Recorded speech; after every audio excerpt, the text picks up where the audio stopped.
Welcome to the Wellness Company Med Talks. Our Med Talks take a variety of forms, from the entire Chief Medical Board talking about important medical issues for an extended period of time to a shorter one like this one where we have a discussion with a doctor or other expert. In this case, we have Dr. Heather Gessling, and we'll be discussing the Pandemic Amnesty article published recently in a prominent left-leaning magazine and why the left is so desperately trying to distance itself now from its own policies. Policies which, if you remember, were supposedly so perfectly calibrated with science, so expertly implemented that criticizing them led to Silicon Valley tech oligarchs censoring discussion about it. Worse yet, it now appears the White House, CDC, and others violated First Amendment rights by colluding with social media companies like Twitter to shut down accounts that criticize them, regardless of whether there was scientific merit or not. But before we discuss this issue a little bit further, Dr. Gessling, please tell us a little bit about yourself and your role at the Wellness Company. Hi, thanks. I am the Chief Operating Officer for the Medical Board for the Wellness Company. I'm also a family medicine physician, and I have a direct primary care practice in Missouri. Great. So let's get started. What is pandemic amnesty? What is the idea that's been put forward and then picked up by other left-leaning outlets? Yeah, it's a really interesting and enlightening concept. I think everybody should go online and read the article. It's by Emily Oster, Let's Declare a Pandemic Amnesty. And so as you read through it, you'll sort of see a lot of, in my opinion, irony and contradictory thought processes. So amnesty, the term amnesty, historically has been related to sort of political persecution. And also amnesty implies sort of a wrong done, whether or not the person who committed the act truly did something wrong, or whether or not the wrong done was just based off of the sort of governmental laws that may have been unfair. And so this amnesty term implies at some point there was wrong done. And whenever you look through the article, she discusses, well, we probably did handle this incorrectly. We probably did make a lot of mistakes. And we really should just forgive each other and move on. One of the big problems, though, is that a lot of these mistakes are still occurring. We're still living through the atrocities. Absolutely. And one thing I noted in the articles, there was one group of people that was specifically called out who don't deserve amnesty or any sort of forgiveness. And those were disinformation or misinformation agents. The left is obsessed with labels, from pronouns to categories of disinformation, misinformation, or just calling anyone who disagrees with them a racist, including African Americans, like they did to Winsome Sears, Lieutenant Governor of Virginia. She's from Jamaica. She served in the Marine Corps. They said she was a white supremacist. Why do you think the left is so scared of people who disagree with them, and how does that affect your ability to practice medicine? Well, I think that the left is so good at labeling because that's their tactic, that's their MO, that's their bullying behavior. And I do think it's interesting that as you look in the article, Emily herself says that as she pushed for reopening of schools, she herself was called a teacher killer. And so she experienced this type of behavior. She sort of says, well, but implies that, well, she was right. I mean, she was, understanding that it was good to reopen the schools. And that's what all of us have been pushing for, sort of that acknowledgement of truth that the lockdowns were incredibly harmful and that they were harmful to our children. They were harmful to our mental health. They were harmful to our emotional health and spiritual health, and churches were locked down and we were kept from families. And then alongside, her saying that she was in that category where she was called names, she then also says, but, those that are true purveyors of misinformation really should not fall in under this amnesty category, which is such an ironic, contradictory thing.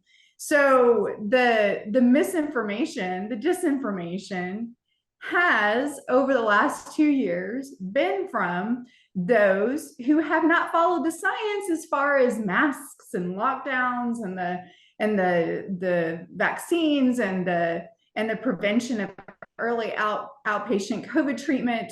All of that has been pushed, and that has actually been the disinformation. I think it's interesting, no matter when, in any given point in time, the left looks at something, it is the truth, then retroactively they admit they're wrong, and that's the truth. But any challenge to their narrative is immediately labeled as misinformation, disinformation. And it's interesting that they don't seem to recognize that they do that, which is sort of fascinating. And if they do recognize it, they're aware of what their tactics are as they do them. Absolutely. So how were people affected by these largely incompetent people engaging or enforcing just wrong policies enacted almost entirely by left-leaning officials across the country at all levels? What can we do to right the wrongs of these authoritarian leftists who've wrought so much havoc on communities, children, and the economy?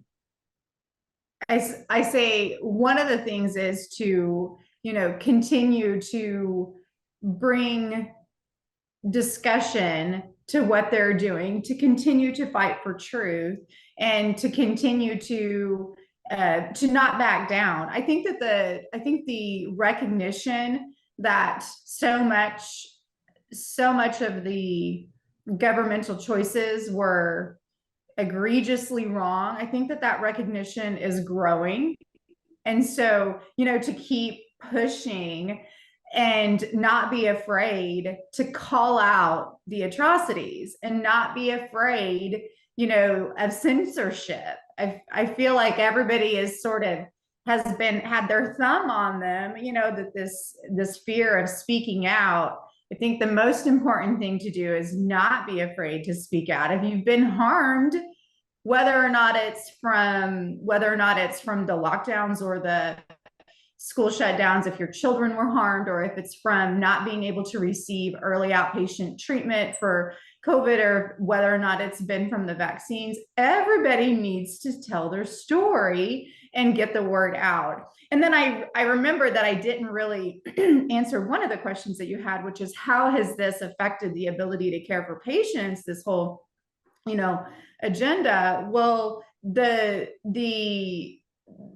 true ability to take care of patients, in my mind, has never really existed. It was the choices of the physicians and the healthcare providers to follow along with this agenda. Of course, if they did not follow along, there were consequences, but they still could have chosen and put the patient first, in my opinion. So the wellness company was formed because of these missteps perpetrated during the COVID pandemic. How do you think the wellness company could have been of help had it been around in 2019 from the start? Well, one of the good things about the wellness company is its boldness in addressing where patients are being harmed. The problem with governmental agencies or corporate directives getting in the middle of the physician-patient relationship.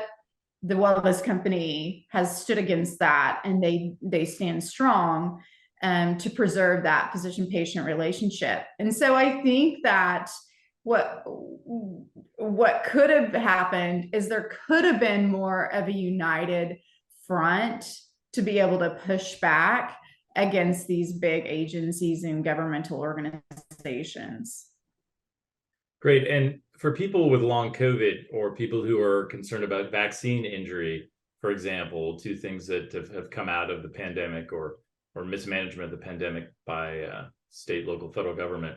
How can the wellness company help them? So one of the things also that could have been, provided were during the last 2.5 years would have been telehealth providers that are vetted and stand for the physician-patient relationships that could have added extra help to the need for receiving prescriptions that work for COVID, because that's what we're doing right now. We're providing that care for acute illnesses that works. And in addition to that, we're going above and beyond that, and we're providing care for long haul COVID and vaccine injury with protocols that have been researched and formulated by our chief medical board, lab panels included, and treatments that we do feel like can help patients through both of those really horrible situations and illnesses. And we know and recognize that these patients are not being treated like they should be treated, just the same as how patients with COVID were not being treated like they should be treated. And so all of those patients that have those conditions will be treated properly from our company. Great. So people who want to learn more can go to twc.health. That's twc.health to learn more. The wellness company believes in science, not political science, and supports this idea of medical freedom. What does medical freedom mean to you?